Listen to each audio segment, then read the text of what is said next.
I chose to go to Dave and Carla's pickup and delivery workshop after I had purchased my laundromat and had had it for about 6 months.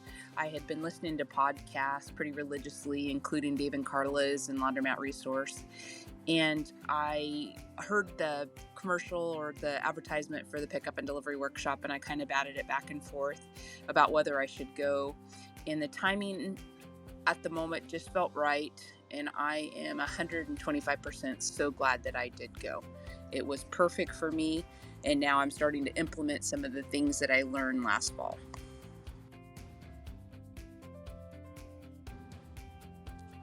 There were so many things that I took away from the workshop, and honestly, it wasn't all just about pickup and delivery. I was so new to the laundromat scene that I had launched my drop-off service, and being able to be on site at their laundromat, seeing their staff, how they handled things. I think I had more questions at the moment about the wash, dry, fold services than I actually did about pickup and delivery.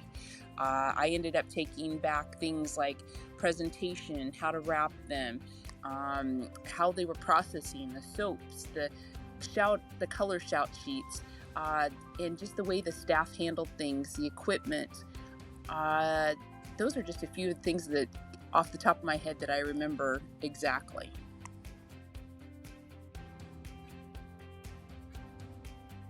Was it worth the investment? Absolutely, absolutely, absolutely. I cannot say that enough. The information and the networking and friendships that I got from this conference are priceless, honestly. I still keep in touch with my table mate, and we talk probably every other week about what's going on in his store and what's happening with mine. I ended up having Dave be my coach consultant as I'm growing the rest of my laundry services and my pickup and delivery. And again, the money that he saved me and the ideas that he gives to me, and the fact that I have somebody to bounce those things off of. Even if I think you're an experienced person, there's so much knowledge and information. And why would you want to reinvent the wheel when you don't have to? This was such a blessing, and I am so very grateful that Dave and Carla put this together and are sharing their knowledge and experience with others, to grow their business and to become more successful. Thank you, guys.